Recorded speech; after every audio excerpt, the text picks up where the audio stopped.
The International 2016 Dota 2 tournament ended last weekend, and we're recapping its biggest matches, its astronomical prize pool, and how Valve's eSports efforts are paying dividends. It's Friday, August 19th, 2016, and you're listening to the 1P vs 2P podcast.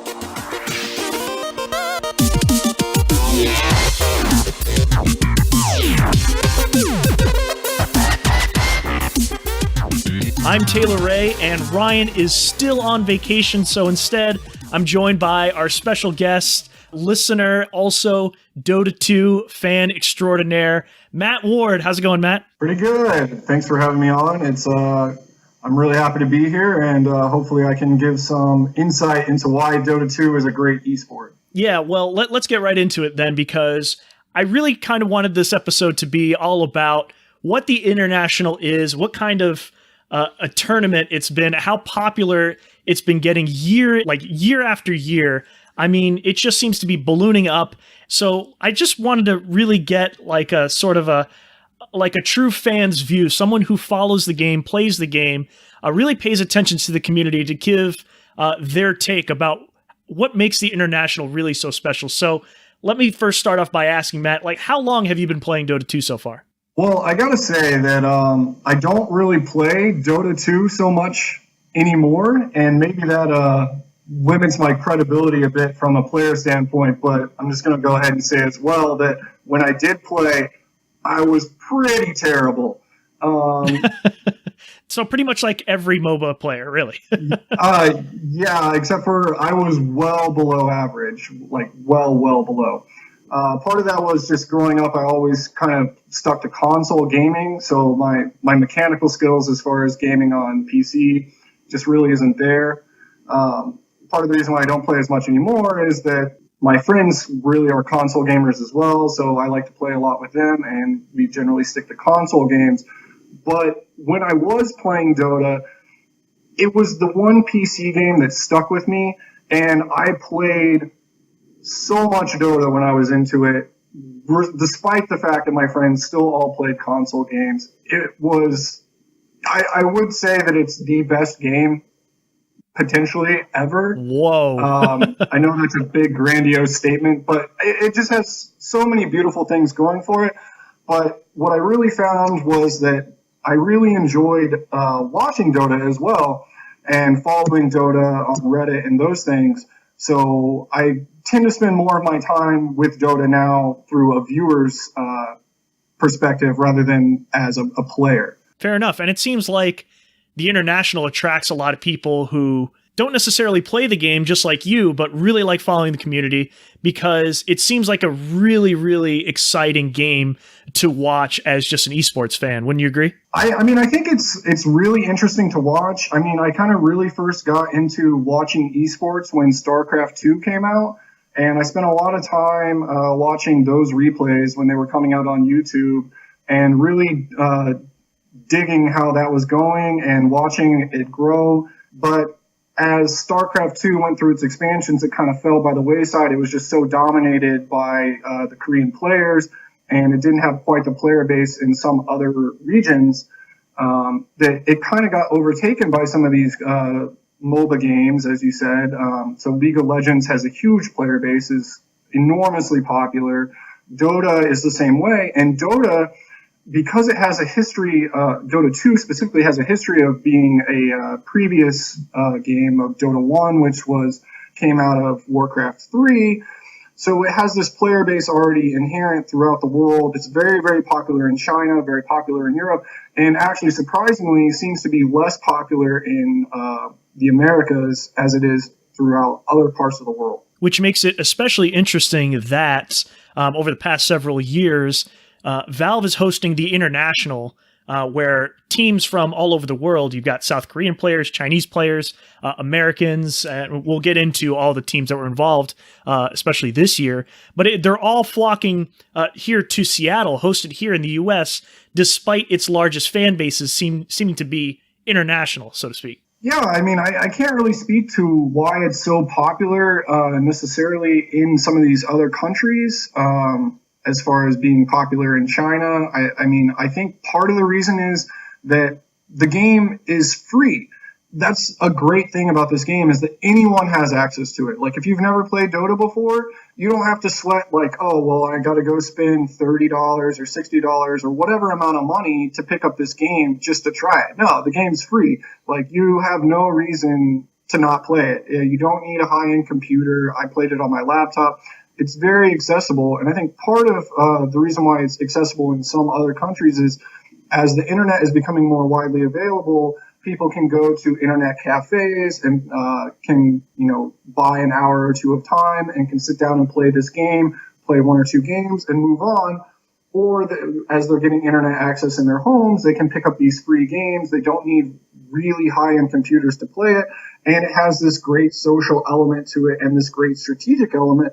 So that just allows people to take the game and then practice with it and get better and better and better and keep moving forward with it.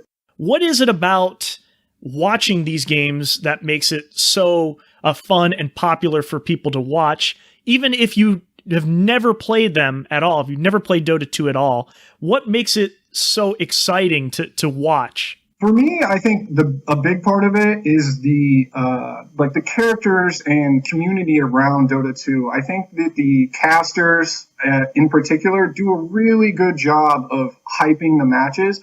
If you ever watch video games with no commentary, sometimes it can be a little lackluster in its presentation. It's hard to maybe follow what's going on without commentary. And so I think that's a big part of it, is that the casters do a really good job of hyping the game.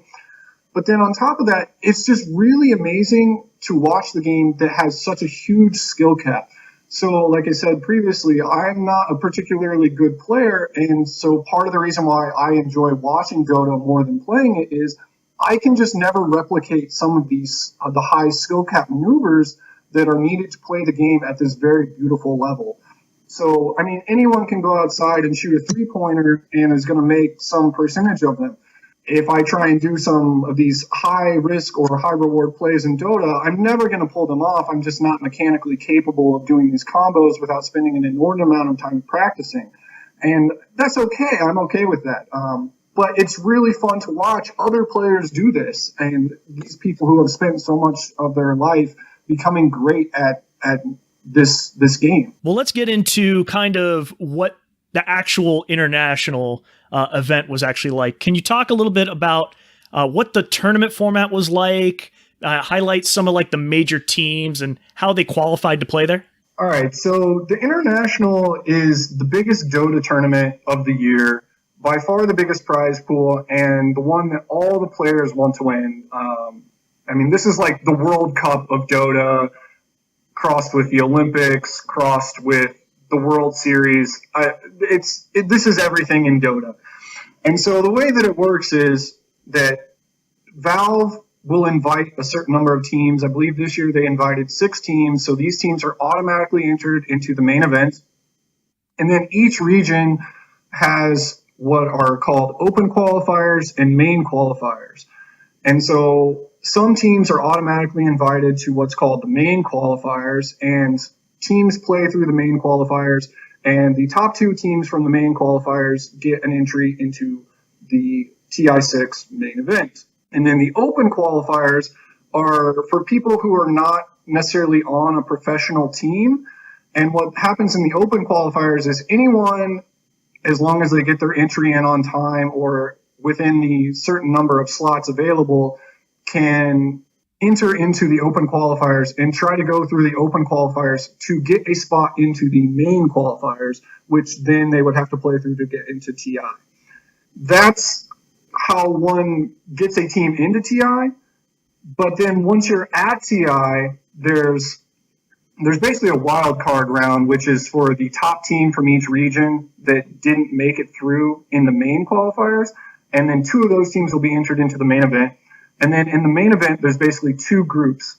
And in the group stage, you'll play every other team in 2 games. And you're awarded points based off of wins. So it's not a best of 3. It's not a best of 1. You play 2 games no matter what, and you get 1 point for a win and 0 points for a loss. And at the end of the group stage, the top 4 teams from each group go to what's called the upper bracket of the main event, and the bottom 4 teams go to the lower bracket. And then from there, it's basically lower bracket, you lose, you're out. Winner's bracket, it's double elimination, or upper bracket, you can lose in the upper bracket and then you go to the lower bracket. And if you lose in the lower bracket, you're eliminated. So by the time this is all over, some teams could be potentially playing all day trying to either reach the upper bracket from the lower bracket or vice versa. Someone who's in the upper getting back to the lower and making it somehow back into the upper. Is that correct? Well, so once you're out of the upper bracket, there's no way to get back to the upper bracket until the grand finals. But for example, as far as playing all day at the main event, they do a really good job of giving the players a break. There's only so many series you can play every day. I believe that it's contractually obligated that they're not supposed to play more than one best of 3 and a best of 5 in one day. So I think during the group stages, they were playing 2 or 3 matches per day, and these were two game matches. So at most 6 games, which fits into this idea that you can't, play more than a best of 3 and a best of 5 in one day. But when you have 16 teams in the group stage, there is Dota going on all day, because these games, while they can be quite short as 15 to 20 minutes, many of them can take as long as an hour. And then each team is given a break in between games to kind of discuss strategy, grab some water, and things like that. But during the group stage, they're actually casting multiple series at the same time. So there's 2 or 3 series going on at the same time. And if you're following the streams, you can actually watch multiple games simultaneously. You can also watch these matches in-game in Dota 2, is that correct? That is correct. I normally don't choose to do that. I prefer to watch them via stream because, like I said, I really like having the casters there. I'm not sure how all of that works in-game necessarily. There may be a way to do that as well. I normally just watch them on Twitch because then I can watch them on my television as well. I actually use the Twitch app on my Xbox and then just watch the stream that way. I think the one benefit, and I've only been paying attention to this very casually because, like I said before, I don't play Dota 2, but as I understand it, Valve actually just introduced a VR Spectator Mode.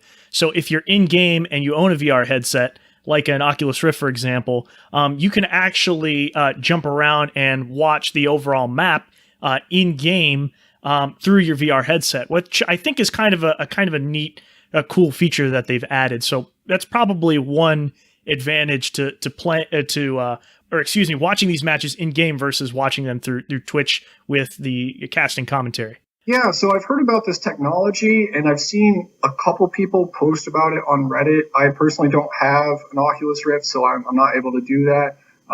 They seem to think that it's kind of a weird experience and that it's maybe a little unusual because, as you said, it's very new. It's not something that most people experience, but it doesn't really seem to be very widespread now, as kind of all things are with VR headsets. So I don't know too much about it. I can't speak to, is it a better way to view Dota or not? I personally think that the way it is now is pretty great, and maybe the Oculus Rift makes it even better, but right now I haven't tried it out. Well, describe to me what the International looks like if you're actually physically present there at Seattle's Key Arena. I know you're watching it through streams, but I imagine you saw some either photos or watched live video of fans all surrounding this one center stage, correct? Right. So at the arena, they have this really cool setup where they basically have 2 booths, which are basically kind of glass houses for the teams. And these glass houses are facing each other in the middle of this, arena, in the middle of this circle, surrounded by fans. And even though they have computer screens in front of them, so you can't, they're probably not actually looking at each other. It looks like they're facing off against each other. And then on stream, they do this really cool thing where, they make some kind of hologram or appearance of the hero that each player is playing appear in front of them. And, they do their little motions where they're breathing or moving or, their character model motions. Yeah, sort of like little idle poses, right? Right. So they do this type of thing in front of each player before the game. And it really looks like, they're facing off to each other or against each other. And then, off to the side, they have the Aegis of the Immortal, which is the trophy you win for winning TI6. And it's just kind of omnipresent, always there for these players to be thinking about while they're facing off. And then when they come out of the booth, they have to walk by each other to go to their respective kind of locker room or back areas where they can either discuss strategy or whatever between games. And what about the format? Is it just like in other MOBAs where they're drafting certain heroes pre-match? Like, what's the format like per match? Right. So this is where the strategy of Dota can get really interesting. It is drafting, as you said, and certain teams are known to be better drafters than other teams. And this can be really influential in the game because if you have a better draft, that means that you don't necessarily have to execute your lineup quite as well as the other team to win. But sometimes you can just outplay the opponent, and that's the great thing about Dota as far as strategy. But basically, the draft works in that each team will ban 2 heroes, and then pick 2 heroes, and then ban 2 heroes, and then pick 2 heroes, ban 1 hero, and then pick 1 hero. So each team gets to ban 5 heroes and pick 5 heroes. Out of a pool of how many heroes selectable? I'm going to mess up the number here and not get it exactly right, but I want to say that there's approximately 110 heroes in the game. Wow. So if you're thinking strategically of, there's 110 heroes potentially available and only 20 are getting picked or banned, that means that you kind of can't really eliminate every counter that could be available. But at the same time, not every player can play every character at a top tier level. So that's part of the strategy as well. Going in, that player X on team Y may not be able to play a certain character. And so if you can ban out his heroes or his characters, then that is a severe detriment to him. On the other hand, that leaves all of his teammates' best heroes available. So that's part of the strategy as far as drafting.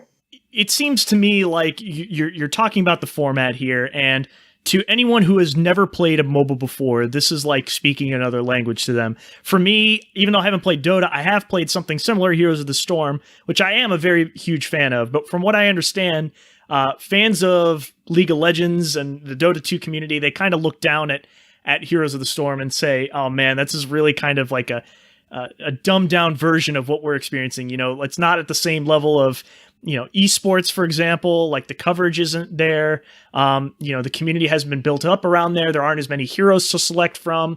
It's a newer game compared to League and Dota. So what do you say to those players who either have, one, never played a MOBA, or number 2, haven't played Dota? How can they get involved? And is the international still something that is interesting to watch from a spectator's perspective? So in my opinion, I think that it is. Obviously, I'm a big fan of Dota 2. I've watched some other MOBAs, and I find them a little bit harder to get into as far as from a spectator's point. Spectating was what really got me into Dota 2. Like I said, I did start out playing quite a bit. I played hundreds of hours of the game, but spectating is what really helped me want to push into playing more and more at the time.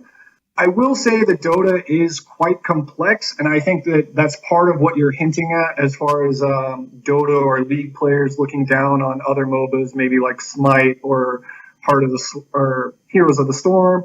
Blizzard makes HOTS their acronym for everything, StarCraft 2 expansions and their MOBA game.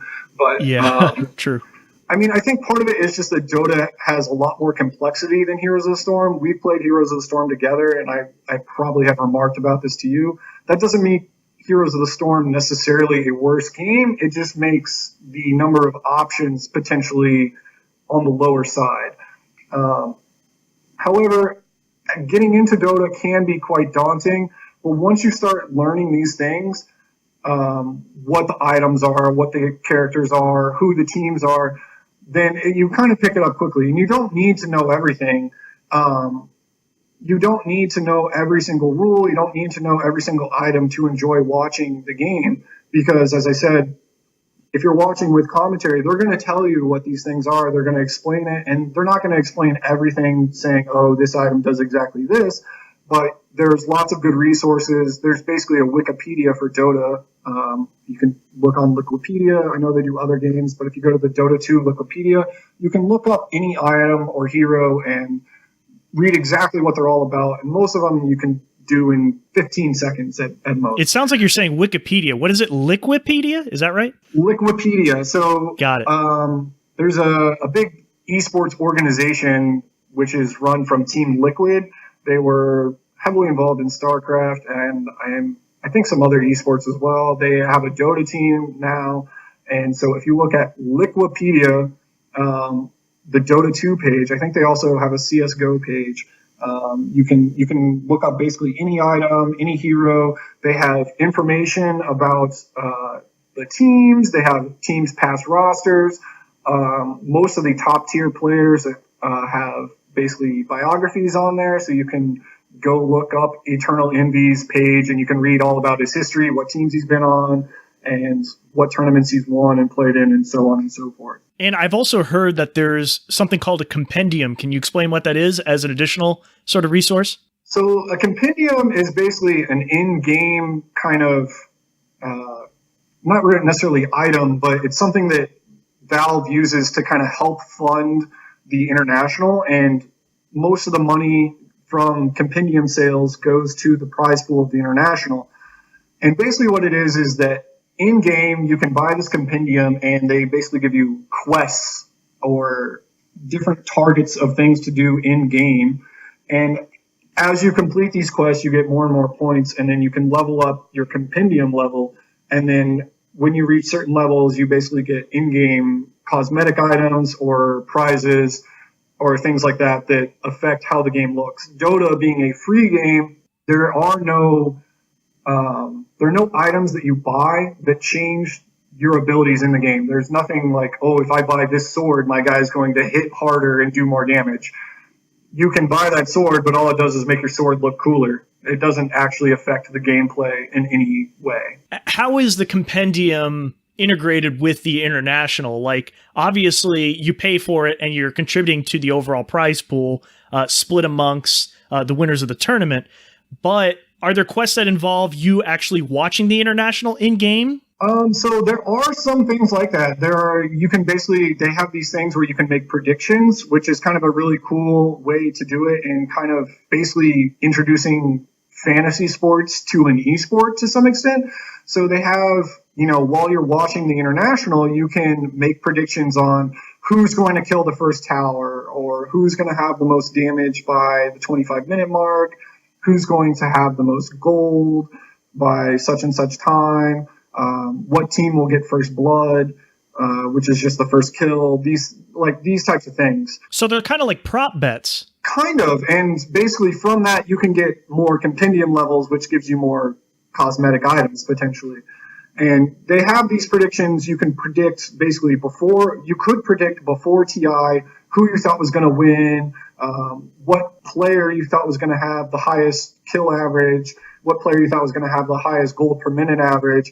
And then they also, like, in game, if you're watching a certain game, you can say, as I said before, who's going to kill the first tower, something like that. That sounds actually pretty cool. I think there could be a lot of other games that could take a few notes from Valve's playbook. I think that's really a great way to keep the esports audience engaged and to gain new fans, especially if you're someone who actually plays the game as well. Like, it's kind of a really novel concept, I think, for free to play, like an incentive for you to watch a lot of the hosted esports matches. Yeah, I think it's definitely a good way to get people interested in basically professional Dota. Not only do they get more eyeballs watching their games, which is good for advertisers and good for their bottom line, but these people who are watching these games and are playing the game very heavily are getting better and better at the game, which increases your player pool and makes your player pool better for future tournaments. So I think it's a really good way to get players into the game. And these compendiums are not particularly expensive. As I said, Dota is free, and the compendiums, I want to say, run on the order of somewhere between $10 and $20. And they have one, I think, for each season, which they were before only doing the compendiums for TI, but recently this year, Valve has introduced the system where they have 4 majors, so they basically kind of have 4 seasons in a year, and one of them being the International, which is the biggest tournament. But there's 4 Valve-sponsored tournaments called the majors, and one of which is TI. Well, speaking of Valve's bottom line, let's really talk about instead the prize pools for the eventual winners of TI.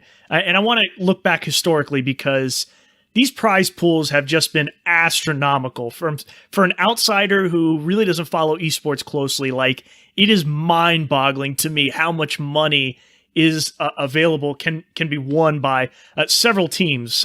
So let me start off with like when it all started in 2011, when it was first, the International was held at Gamescom in Germany. And initially, the total prize pool was only 1.6 million. And I say only like, oh man, that's like a small amount of money. But let's be real, 1.6 million, even if it's split amongst multiple teams, still a ton of money to be won. And it was interesting also because right from the start, okay, that was really shortly after the public reveal of Dota 2. So immediately in 2011, they already had a player base there that was already playing professionally, which is not unheard of. CSGO did something very, very similar as well.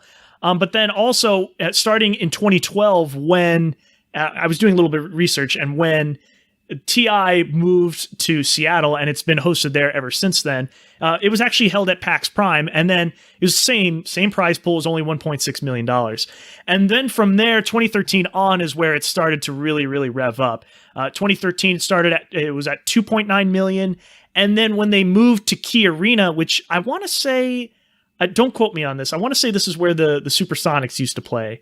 But Key Arena, I mean, that can hold, I think the capacity is somewhere between 15,000, 20,000 people, but it's packed. But it was significantly bigger from where they held it before.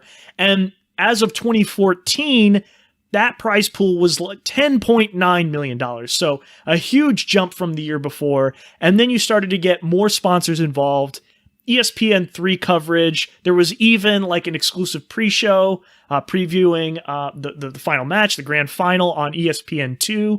So a lot of eyeballs on this thing. And then even last year, which you can't imagine how much more money could be involved, but then it ballooned up to 18 million, which if you break it down, I still couldn't believe this. $16.4 million of that 18 million was contributed by fans who had bought the compendium, and then the rest was just set aside by Valve and by official sponsorships. But this year was the record. It was $20 million total, of which $19 million was contributed to by players. Isn't that just insane to you? Because it is to me. I mean, it's a crazy amount of money, but I mean, it just shows you how much people who love Dota really love Dota. And so, I mean, it's not, so when I said compendium sales being relatively cheap, that's true, but there are people who love Dota so much that basically it's like a lot of other games where you can buy compendium levels to increase your chances of getting these cosmetic items. So people will do that to increase their level and get these cosmetic items.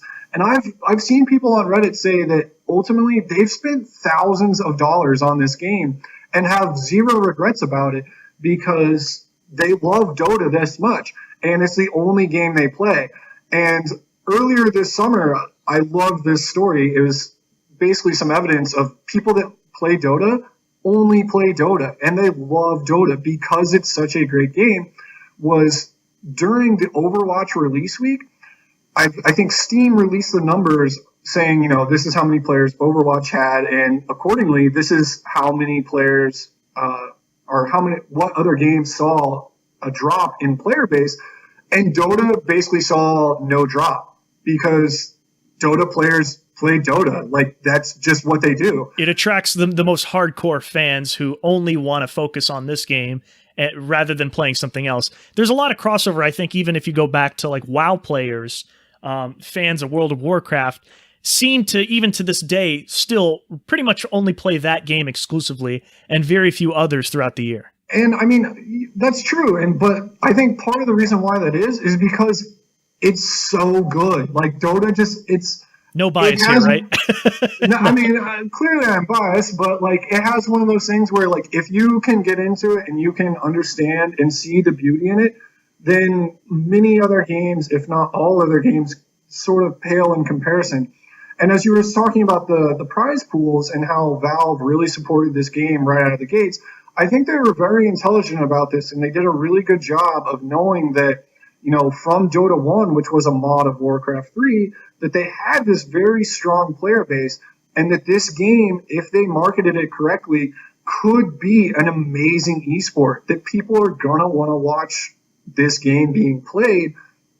And they just had to give it a little push and build it up for a couple of years and kind of let it go. And as you said, they put $1.6 million on the line themselves, basically, the first couple of years. And now, the prize pools are up to 20 million, which is attracting even more eyeballs, more players, more advertisers. And they're still putting in basically their same amount of money on the prize pool. Sure, they're probably putting in a lot more money in advertising and booking Key Arena and getting all these personalities to come and work the events. But I have to imagine that their bottom line is got to be doing very well off of Dota right now. Oh, I'm sure. I think that goes without saying. Let's get into how the prize money was really split. So, spoiler alert, it was Wings Gaming, the Chinese team, which took home the grand prize of over $9.1 million. And then second and third place were both American teams. Second place, Digital Chaos. Third place, Evil Geniuses. Second place was $3.4 million, I should say. Third place, the winnings for that was $2.1 million. So, we're saying $20 million, split amongst what is it? The top teams. I mean, I believe there were smaller payouts for, 4 through 10. Is that correct or no? I believe that all 16 teams that made the main event took home prizes, but the prizes for the bottom teams, basically something like 13 through 16, were not particularly high compared to the $9 million that Wings Gaming took home. And so, I mean, these are astronomical amounts of money from a video game perspective. No one has, or previously, it's never really been, a realistic thing to say, I want to be a professional video gamer and, win millions of dollars. This has kind of been something that's come up in the past 5 to 10 years, and it's really starting to explode now. But, when you look at these teams, a lot of people on Reddit and other places like to say, oh, well, Wings won $9 million, but, their team sponsors, whoever runs their team, the company that runs their team is going to take a cut, and then the managers take a cut, and taxes and everything, and then you split it 5 ways beyond that. These guys are still making a nice, pretty penny. So I don't necessarily, I'm not saying that I feel bad for them at all, but just split 5 ways, you're talking less than $2 million per player. And these guys play all year round, and they spend at least 8 hours a day playing. And, you get your prize money. And some of the players, I think, do get paid just on contract from their team organizers. But some teams, especially teams that aren't sponsored by big organizations, they don't have team salaries. So not everyone's getting rich off of Dota. Was it really about fans rooting for, their home countries, or really was it just about fans of certain play styles? Let's break down what were the major team matchups that people were really talking about paying attention to for a TI. So Dota's a bit great in this because I like to think of it as having both gameplay aspects and character aspects. So something almost like a reality TV almost game show, because these basically kids that are playing this game, most of the people playing this game tend to be particularly young. We're talking roughly 18 to 24 years old. And while this sport is growing, there's not a lot of organization. So people switch teams a lot. And because of this, and because these people stream online and are active on social media, they develop these kind of personas. And this is kind of what we're all wanting from the NFL. Everyone wants Russell Wilson to say something interesting, and he never does. That doesn't make the NFL bad. The NFL is the most popular sport in the world. It's great to watch. I don't know about the world. Definitely in the U.S. for sure. Okay, it's definitely the most popular sport in the United States. So I've spoken with an American attitude here, but nothing like good old American exceptionalism. It's definitely the most popular sport in America, and we're all wanting these guys to say something interesting and do something fun, and they don't. But Dota doesn't really have those limitations. They try to keep stuff in-house, but they have these, the spats that go on between players kind of end up in public sometimes, and that can create, good drama. Maybe not good drama, but it creates drama for the fans to engage in. So I guess to answer your question, some of it comes down to people wanting to cheer for a team from their region. There's a lot of people that cheer for EG because they're from North America, and specifically most of their players are from the United States. So if you watch TI, there are a lot of USA chants while they're playing. And then in China, obviously a lot of the fans from China want to cheer for the Chinese teams. So if you, again, watch some EG games while they were playing against some Chinese teams. EG meaning evil geniuses, right? EG being evil geniuses. Some of the Chinese fans were kind of mockingly chanting USA whenever EG or evil geniuses would make a mistake to, kind of come back at the US fans. So that's one way to look at it. Some people, of course, really just want to cheer for a team because they've been following them for a long time or because they're favorite players on this team, whatever reason. So certain players like Arteezy or Eternal Envy or Samael or whoever have these kind of followings where people either don't like them or they really do like them, so they cheer against or for these teams. And kind of another point that I wanted to mention that I think is really great about all this team movement in Dota is that, unlike in the NFL or some other professional sports, like if you wanted to see Peyton Manning play with Randy Moss, or you wanted to see Michael Jordan play with, Charles Barkley back in the day, that was never going to happen because their franchises were never going to give up those players. In Dota, the player movement is so much that if you're a fan of, say, Eternal Envy and somebody else, there's a reasonable chance that they could end up on the same team together and form some super team or something of this sort. And so you get to see kind of these dream matchups come together, or these, well, he's kind of on a low spell right now. He's not really playing that well, so he got kicked off of this great team, and now he kind of has to come back with these people who are lesser known and make a name for himself again. And that's kind of the great part about Dota is some people don't like all the drama, but it creates lots of storylines that make the gameplay more interesting. If a player gets kicked from a team and gets to see them at the next big Valve tournament at TI, then, they have a chip on their shoulder and they have a reason to want to beat that team. And that's a good storyline. Speaking of storylines that you mentioned, talk to me about some of the narratives. Was this year's TI all about underdogs beating some really big names? What was the overarching narrative about a lot of these teams? So I think the biggest thing going in was that everyone kind of expected some of the European teams and a couple of the Chinese teams to dominate. So as I had mentioned previously, Valve has gone to this system where they have 4 major tournaments. And so the 3 tournaments before TI, which were the Frankfurt, Manila, and Shanghai majors, were all won by teams that are mostly based on European players or out of Europe. So Team Liquid, OG, and Team Secret were the teams that made the finals in all 3 of those major tournaments. But coming into TI, Newbie, which is a Chinese team, and Wings, who won TI, are 2 Chinese teams that were really, really playing well, and they were some of the favorites. So those 5 teams are kind of the favorites, are not necessarily the favorites, but some of the bigger names, along with EG, Evil Geniuses, who won last year.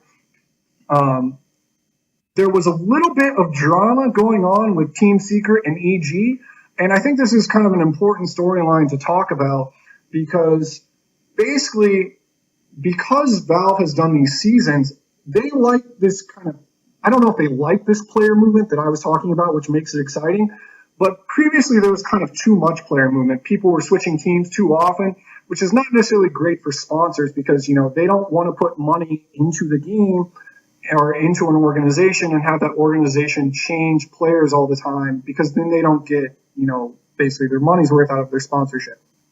So basically Valve has said, you basically have to do a roster lock, which means that you have to keep your same players for that season, and then after the major, you can change. So right now, we're currently in the status of roster shuffling, which we can talk about later. But you can change your roster. It just means that if you change your roster after the roster lock has happened, you cannot receive an automatic invite to TI, which is huge. If you have an automatic invite, you're already in the tournament. You don't have to go through main qualifiers, and you've got a shot at the big money. So it's encouraging players to stick together, to practice a lot more, to stay on the same teams, right? Right. It's encouraging players, especially, this kind of esport is dominated by young people who maybe don't have a lot of managerial skills or whatnot, to stick together and work through their differences to try and make it to TI. But you can change your roster. The downside is if you change your roster, you don't get an invite to TI. You can't even get a direct invite to the main qualifiers. You have to go through open qualifiers, which for the most part are all best of ones until I believe either the semifinals or the finals is a best of three, which means that if you for some reason get unlucky or whatever reason you have a bad day, you could lose to, these professional players could potentially lose to someone like you and me. Granted, if they're truly good professionals, that's never going to happen. But there are lots of, players who are so-called pub stars who are really good and could potentially do this. And these open qualifiers, there's a lot of rounds and everything's a best of one. They don't have to beat you 2 times. They only have to beat you once and you could be out. And what was great about this year going in was Team Secret and EG both did roster changes. They did roster changes amongst each other. So both of these teams had to go through open qualifiers to even make it to the main qualifiers to make TI.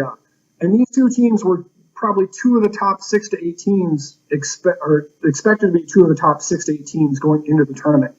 So that was a big change from previous years where, we did our roster change, but, we won TI last year or we won the biggest recent tournament, so we're going to get our invite anyways. That was a big change, I thought. And I thought it made it really interesting. They both ended up making it to TI, and EG, Evil Geniuses, had a good tournament. They got 3rd place. Secret, they didn't do so hot. They were one of the first teams out, and that was a big storyline for them. Beyond that, there was Wings. They're amazing. They're probably the most diverse team that in Dota right now. As I was kind of alluding to earlier. In terms of gameplay style? As far as gameplay style, because they can play every hero. I was kind of alluding to earlier that, in the banning stage of the draft, you can try and ban out heroes that certain players play. It's hard to ban against Wings because they'll play anything. They can literally almost play all 110 heroes. They can play everyone. So it's really hard to play against them. And they play this really, frenetic style, and they play together so well. They always back each other up, and they're just amazing. They're clearly deserve to win. They're a great team. If you have time, watch some Wings games if you want to watch some really good Dota. What were some of the other countries or regions that were represented in all the teams involved in TI? So China, I think, had by far the most players, individual players. There were at least 2 or 3, maybe more Chinese teams or teams made up almost entirely of Chinese players. Sweden, I think, had the 2nd most number of players. Part of that is because there are a couple of teams that come out of Europe that are entirely composed of Swedish players. Team Alliance, all 5 guys are from Sweden. So they have a big following. Beyond that, those are definitely the two biggest, but the Philippines had, I think, the third most. There are a couple teams coming out of the Southeastern Asia region. So those are kind of some of the big names. And so, I mean, China, maybe not so surprising, right? They're the most populous country on earth. But then you see tiny little Sweden and the Philippines like showing up with the second and third most number of players at TI. And you see that this game is really international. There are lots of people who play this game. Where do the Americans fit into the equation? How much representation was there? I'm looking at it on Wikipedia right now. America had the fourth most individual players. Most of, I believe, 4 of those 8 are on EG. I guess three of the 8 are on EG, but Sumail, who is originally born in Pakistan, now resides in the United States. So I believe that he has citizenship, whatever, that doesn't matter. But he lives in the United States, so and his parents live here, and he's lived here for a long time. So it's basically an American team. And then they have a smattering of players on different teams in the tournament as well, maybe 1 or 2 players on other teams. Very cool. So now that it's all over, and we've talked about like the top 3 finishers, what are some of the most watched games overall that we should watch now that it's over? So I got to say that, TI is a big tournament. Like, as I said earlier, they're playing multiple matches at the same time. It's really hard to watch everything. Some of the games can be as short as 20 minutes. Some of them can be as long as 60 to 80 minutes. So watching all of them is kind of impossible. I didn't watch all of them, but I watched a lot of them. And I got to say, eHome versus EG, game 1 of the upper bracket semifinals, might be the best game of Dota ever. It wasn't in the grand finals, but good Lord, this game was amazing. It had everything. It had swings back and forth. You didn't know who was going to win. It went long, which, if you've only got 20 minutes, don't watch this game. You need to watch it in its entirety, start to finish, without stopping, because this game was amazing. I actually didn't get to watch it live. I was at work at the time, came home, started watching game 2, and right before game 2 started, all of the casters and personalities who were working TI are talking about this game, saying this might be the best game of Dota they've ever seen. So I don't know if I can hype it too much more, but if you can only pick one game, that would be it. So eHome versus EG, game 1 of the upper bracket semifinals. So all of these matches, by the way, post-tournament, are available online. So anything that we talk about, these must-watch games, I'll be posting links to those in the show notes if you're listening at home, wanting to watch these, if you didn't get to watch them live or are interested in some of these. Just check out our show notes, check out that link, and you'll be able to watch those videos there. Any others that you want to hype up? I would just like to say really quick, we were talking about Wikipedia earlier. If you can go to the TI6 page on there, they pretty much have links to every game that has a video on demand available. So if you want to find a game that we don't talk about, Wikipedia has it. They have links to pretty much every game. The other games I'd like to talk about were EG versus DC in the lower bracket final. All 3 games were good. There was a surprise pick in game 2, but game 3 was really good. It was tight, came down to the end, was really great. I notice on here on the show outline, you also have pretty much anything Wings Gaming, the eventual winners of it all. Right. As I said earlier, I was saying that they're just so fun to watch, and they'll play anything. If you don't have the time to watch eHome versus EG game 1 because the game is a bit long and you only want to watch one game, you probably can't go wrong by watching just about any game that the Wings played. Even in their losses, they're fun to watch. They do some crazy stuff. So they would be a good fallback if you can't watch eHome versus EG game 1. Okay, so you're telling me all about your own personal feedback about TI in general, the streams, all the shoutcasters. You also mentioned that you really follow the Dota 2 subreddit, r/Dota 2, right? Can you talk a little bit about the overall fan feedback about TI this year? Going into TI, I think obviously everyone was excited, but during TI, I think everyone thought that it was one of the best tournaments in a long time. Everyone was super hyped. One of the games I was going to say that people could watch as one of the top games or top series was OG versus LGD in the group series or group stage. That was one of the first series of the tournament, and it was amazing. Both games were really great. I think part of the reason why TI was so great this year was that this current patch is potentially one of the best patches ever. It's one of the most balanced. Normally on Dota 2 subreddit, you get a lot of people complaining about how such and such hero is OP or nerf invoker or such and such hero needs to be nerfed for whatever reason.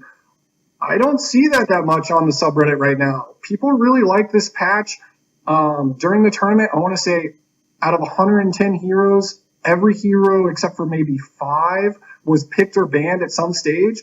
So, I mean, that just goes to show you that at some point, pretty much every hero is playable on some level. They have a place in the game right now. So I think that's really encouraging. The grand finals maybe didn't have quite the hype of TI3 or TI4. Spoiler alert, it didn't go to Game 5. So, that maybe doesn't give the most hyped result. But overall, I thought the gameplay was really good, and people were really satisfied with how the game is balanced right now. What about now that TI is over? What's really kind of the future about TI? How could they top this year? How can they improve upon the game and the overall esports experience? I think they do a really good job. They definitely cater to their audience in that they make it very friendly for people who are, of a younger age, about 16 to 24. This is kind of one of those things where for Dota to grow, it has to become more accessible for people who are maybe older or are not as into video games. But I think that's going to come with time because, earlier this week, Daryl Morey, who's the GM of the Houston Rockets, had mentioned that he thinks Dota is basically kind of like NBA basketball in the 1950s, where back in the 1950s, people didn't grow up with NBA basketball, so it wasn't as popular because it hadn't been around forever. As video games are progressing, you and I and our peers and even people older than us, we've grown up with video games. Video games have been part of our life from a very young time, and I think Dota is going to have to do something like that as well to get even bigger. And it happens every year. People get older and new people start playing. How do you continue to do that and draw more sponsorship though? I mean, I don't know. It's difficult in how does Dota maintain its popularity? How do they keep new games from knocking them off their perch, so to speak? I think they're trying to approach this in a good way. They finally announced that they're going to release the final character from Dota 1. And a surprise note from TI was that they're actually going to release a new character that was not in Dota 1. So, I mean, they have plans and they can keep expanding this game. But, I think that they have to keep the patches relatively balanced. They have to keep people interested for those reasons. It'll be difficult, but I think they can do it. Well, what's also interesting that I've seen myself, again, casually, is that if you look at ESPN's coverage, because I believe it was just this year that they've hired on full-time esports editors, podcasters, like a staff to run their esports division. And they cover Dota 2 very heavily so far, especially when it came to the international. And it's always hilarious to watch like an ESPN article about anything involving esports, whether it's Dota 2 or not, the international or not, and seeing all the sort of ridiculous, like normal ESPN audience, like comment on their Facebook page or tweet back out to ESPN. They're like, why is this here? Why is ESPN covering this? Video games aren't a sport. And it's this hilarious sort of like really semantic argument that I think people have. There's just this perception that these players aren't athletes. Why is ESPN covering it? But ESPN has covered a lot of things in the entertainment industry that haven't been directly sports related. Like if you look at poker, yeah, like, for several years, those tournaments were always on ESPN, always all over their websites. And, you didn't hear all this huge outcry. You didn't hear all these huge arguments from a lot of people. And it's just hilarious as watching a casual player seeing, right now, I don't think it's reached the mainstream at all, but I think it could get there. And I think a good start is when something like a big media organization like ESPN, it gets all in, buys in all in, and pays attention to what the Dota 2 community is offering, how Valve is running it, and certainly the production values really didn't hurt either.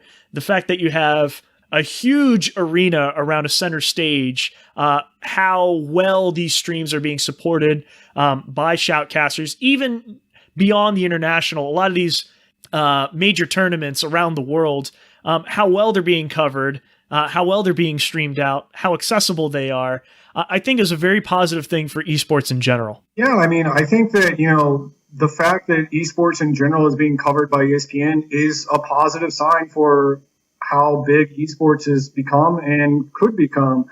I mean, people like to, as you said, look down on esports a little bit because it's not a real sport, but it is a competition and it's exciting to watch these guys play.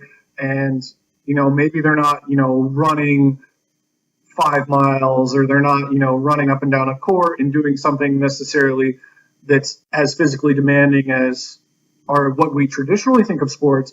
But there is definitely a mind game to it. These guys, I think at the end of TI, are mentally exhausted. It takes a lot of effort and energy to focus that long on something and to be really good at it. Never mind the carpal tunnel syndrome, right? Yeah, actually, there's one of the big players on EG. He has an arm injury that he's been kind of nursing for a few years now, and he had to take a year off because he had an arm injury. I mean, clearly it's not the same as necessarily as tearing an ACL, but these guys, they put their all into this, and they put a lot of time and effort, and they even get hurt. So I think it's good. I mean, ESPN has aired lots of stuff that maybe people don't consider sports. I remember seeing Dominoes, Magic the Gathering, Monopoly on ESPN. Chess. Yeah, I mean, but maybe it's not a physical activity, so to speak, but there is gameplay there that can be consumed and can be very interesting. You have any last words, any final thoughts you want to say about Dota 2, Valve, the International? I mean, I think right now the International is great. I want to see the major system in year 2 and what they do to improve it, where they're going to hold them, what the roster shuffles are going to be. I think right now, that's kind of always, at least for me, one of the exciting parts about the time in between majors is watching the roster shuffles. And the great part compared to other sports is you basically get kind of free agency 4 times a year. That's what one of the best parts is about the NFL and NBA is free agency, and you get that 4 times a year in Dota. So I think that's going to be exciting. We're going to see what the new teams look like, and what the new characters look like in September when Pit Lord comes out, and then eventually the new character that they teased at TI. And we'll see where it goes from there. All right, well, let's wrap up the show then. That's it. Thanks again, Matt Ward, for joining me, talking about Dota 2, all about TI this year. If you liked our show, please subscribe, rate, and review us on iTunes and Stitcher. It would be a huge help if you let us know what you think. You can also listen to our show on Google Play Music, TuneIn, Clamor, or our site, 1pvs2p.com, or search for us using your favorite podcast app. All the biggest matches and all our sources for this show have been posted at the link in the show notes. Like us on Facebook and follow us on Twitter at 1pvs2p_podcast. You can also check us out on YouTube and Twitch. As always, we want to thank Phonetic Hero for the use of the songs for our show, Coffee Stomp, and Super Manly Brothers X. Both of those are part of the compilation project Chiptunes Equals Win. Thanks again, Matt Ward, and we'll see you again next week.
And now, Gabe Newell. So I think I'm one of the least interesting things about this tournament. We have a bunch of surprises planned, so let's get started. Thank you very much for coming.